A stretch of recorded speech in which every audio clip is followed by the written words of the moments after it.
Hello crafty friends, I'm Lien from Studio Kato and I'm so happy to be back on the Jane's Doodles YouTube channel today. Today I am making a shaker card and then I am also using the leftover pieces of those die cuts to make a second card as well. Now I'm starting off with the background for my shaker and I'm using some distress spray stains for that. That is really easy to make quick backgrounds. I'm working on watercolor cardstock in a cardboard box with a towel in it. The towel is just to soak up any leftover ink so the box doesn't get super wet. But yeah, this way your spray doesn't go every which way. I also use a spray just of clear water to make everything flow nicely together. And I tilt the paper here and there to make sure there's the colors flow into each other. Now I only need this background behind my shaker window, so it's fine that the whole piece isn't covered. I finished it off with some white splatter, which is also a distress spray stain as well. Now for my shaker window, I am stacking a bunch of die cuts together. I stacked 5 of them together and I have 1 left over to finish this card. So the shaker portion itself is 5 pieces of cardstock. So this is quite a bulky and heavy card, all stacked up with liquid glue. And then for my sentiment, I am also stacking up the sentiment, just because I like that look. I have 3 layers of white cardstock and 1 layer of gold glitter cardstock for this beautiful hugs die from Jane's Doodles. I will leave that for the end when my shaker has been assembled, but this is really quick and easy to put together. I trimmed this background down a little bit because I don't want any of it poking out of the sides. So I'm just adhering this down. I think I used double-sided adhesive because I'm still trying to use up mine. I much prefer liquid glue and I am going to use a very strong liquid adhesive here to adhere all of those stacked up die cuts on my card. This is going to be the shaker. So this is where I put all my shaker bits in and I am just going to put a piece of acetate over that once it's filled. This is going to hold everything together really nicely. You can even put glitter in here because it's just full cardstock walls. Now for my shaker bits, I am using the hearts cover die from Jane's Doodles. It cuts out a bunch of hearts. Obviously that's not really the point of the die. These are leftover pieces technically, but I love to use them as shaker bits or even as embellishments. You can see I'm adhering a couple of them down as well. So if all of the shaker bits were to fall down when the card is standing up, it's very unlikely. You'll see why in the end. But there will always be some hearts at the top, so the recipient can always see those.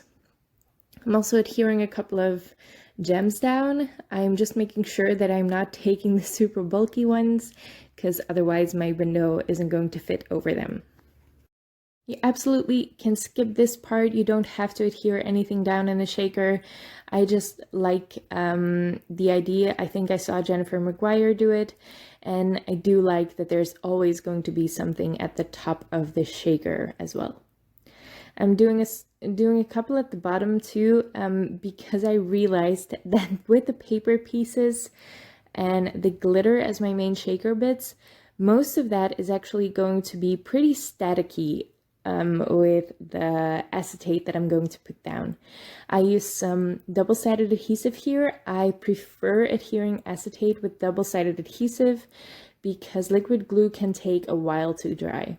I am going to put a little bit of liquid glue down just in the corners there, and you can see as soon as I put that acetate over it, the shaker bits flew up to meet the acetate. Now to finish this shaker, to give it a nice front, I saved one of those window die cuts.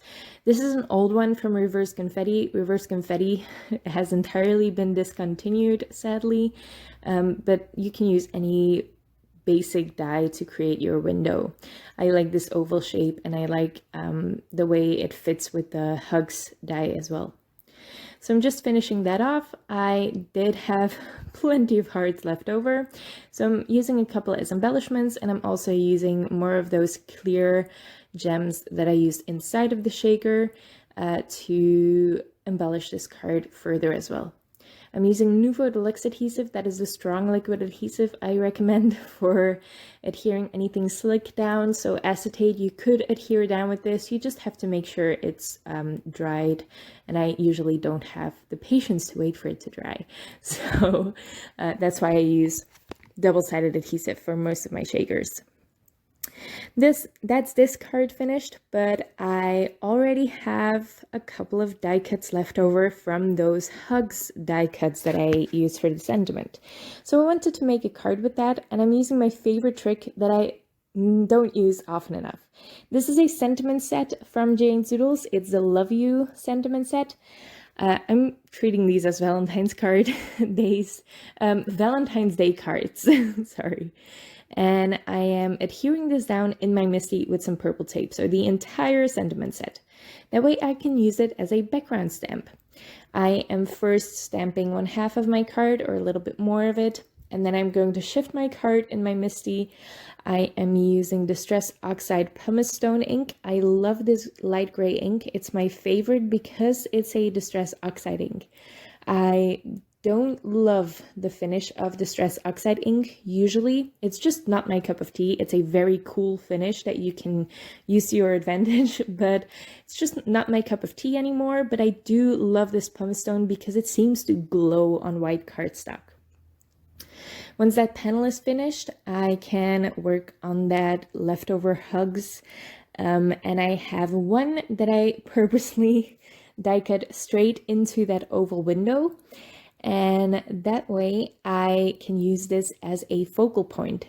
I'm going to use the negative as my sentiment, and I do like the dimension behind it, so I'm just putting adhesive right beside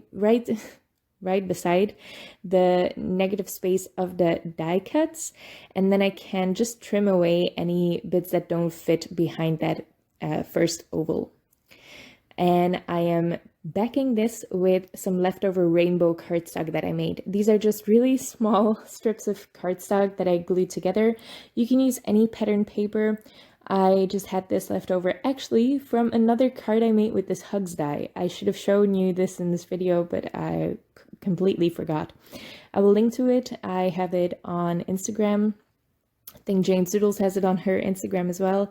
It's a really fun card. I should have shown you. But yeah, I just adhere that at a diagonal, so the stripes go in a diagonal. I like that a little better because if you don't adhere it down completely straight, it's not going to be as noticeable. I'm putting that on some foam tape, and then I'm using more of those hearts. I still have so many left over, and I'm using those as embellishments, but I'm also going to add some silver gems to this because I love my sparkle. I really like how those sentiments in the background, they're all really fun, love you sentiments, are so subtle with the gray, and then the rainbow really pops. I really like that look. I kind of rushed through this video because there were quite a bit of steps, but they're all really simple to do. So these are two very simple cards to put together. I hope you like them, and I hope you try using the negative spaces of your dies a little bit more, because it's really fun. It challenges you, and it gives a really fun, different look to especially your sentiment dies. And if you have that hearts cover plate, don't throw all those little hearts out. They are perfect for shaker bits and for embellishments. You can even just cut a strip of gold cardstock and use those as embellishments. That would be really fun. I should absolutely get to that. Use some specialty cardstock to die cut this with. I hope you like the cards. Don't forget that all of the product links are in the description below if you want to check those out. And I hope you have fun with making some Valentine's Day cards. Thank you so much for watching, and I hope to see you next time.